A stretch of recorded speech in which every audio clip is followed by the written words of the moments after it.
Hello, welcome back to another episode of Best Watches on Chrono24. I've seen the comments, add more US models and models in Europe, so I'm answering the call. I can't believe WatchCharter is going international, but it is. I've also had a notification from YouTube saying I've got over 250,000 views on my channel, which is mental. So, thank you very much for that. I'm going to have a mix of watches from Rule Britannia and the US. I will be adding some European ones in the next video, but I haven't found any yet. So, first off, we've got a Panerai Luminor Marina. This is the PAM 00111. Now, we had a bit of a kerfuffle with the last one of these when someone bought it on here and then sold on eBay. Well, it hasn't sold, but put it on eBay and then asked the buyer to pay the fees. So, yeah, that one's not going very well for him. By the way, Breitling Top Done Triumph. Forgot to mention it. I'll get shouted at. 2353 is a very good price. No box and papers. It is in good condition. It's well described. It's on the leather strap. Exhibition case back of the manual wound movement. Lovely jubbly. But yeah, it's scuffed quite a bit on the bezel. But again, as I've mentioned before, with the Panerais, they are tall watches, not the new ones, because they've gone more dressy for some reason. But the proper Panerais, tall watches, are going to be beating around, so it's something to expect. I've had this watch for a year. The watch strap is aftermarket. Okay. That does let it down a little bit, but you might be able to get a used Panerai strap on eBay, so definitely have a gander, but I would say I'll change the strap. Lovely job, like. Heuer Monza. This is the forged carbon model. Now, when I first saw it, I thought, I don't know about it, but Christian Horner wears this all the time, and it actually does look quite nice. I mean, it might be a bit far for me. I do like the Solograph they brought out, which is quite nice with the forged carbon, but I don't know if it suits a Monza. I think I like the carbon case, I just don't like this skeleton dial. It's a bit weird, and the blue that's been incorporated, yeah, looks a bit tacky, but I love the fabric strap. Looks really nice. Full box and papers. This is from the USA, and a really good one to go for. 8757 is the cheapest I've ever seen one, and this one is in pretty good condition. No description, which is a bit shite. It's from Georgia. Definitely have a gander. Sensational. Rolex Explorer 2. This is the 16570. Feels like the only one I mention all the time. This is the white dial, polar, whatever they are. No box and papers, which is a bit disappointing. It's in good condition. Not too much sag in the bracelet, which is good. Condition wise, I would say it's probably described quite well. Could be on the verge of very good. So it's been a bit harsh on it, but the pictures aren't really in focus, so I would ask for some more pictures. What on earth? They're bold. Wow. Snazzy. But yeah, 5250 is a really good price. I would see if you can ask for some more pictures. Paid $6,000, looking for a speedy sell due to being offered from an authorised dealer, blah, blah, blah, blah, blah. Definitely have a gander. Really good one to go for. Ew. Grand Seiko Sport Collection. This one is absolutely beautiful. I absolutely love this dial. It's like the frosted dial. You got the Power Reserve GMT. I didn't like these bezels at the start. I thought they were a bit in your face, but after seeing one in person, they do look really nice. Bracelet is in very good condition. So is the clasp, full box and papers, with looks to be a Grand Seiko oven mitt. Maybe. You got some extra links as well. 4697. Sensational. Absolutely phenomenal price. Blah blah blah blah blah blah blah blah blah blah. It's limited to 1,500 pieces. Wow.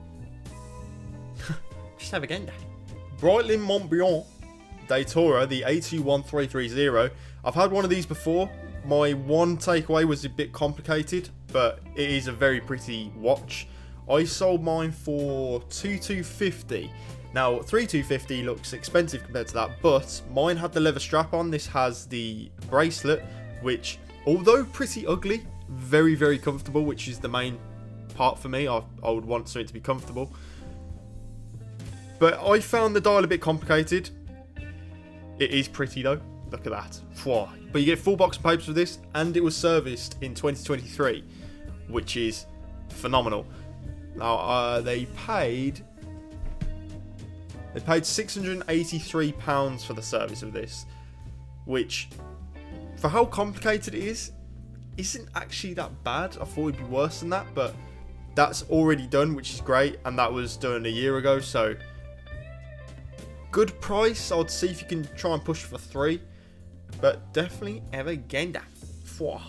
Zenith El Primero Chronomaster, the 03.1260.4021/02.0 C505. Now, this one is upside down.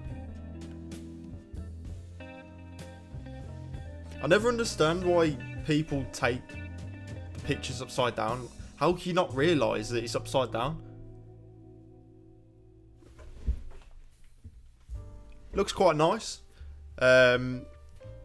This one is the right way up, which is good. It's been authenticated by eBay. Well, they put eBay USA put a picture of the actual listing. Okay, so you've got the reference, blah blah blah blah blah, leather folding buckle. It was authenticated in 2021, so they've had it for quite a while, which is a good thing. They're not just flipping it. Unless they bought it from someone that bought it on eBay, and then they're flipping it from that person. We'll never know. But condition-wise, is good.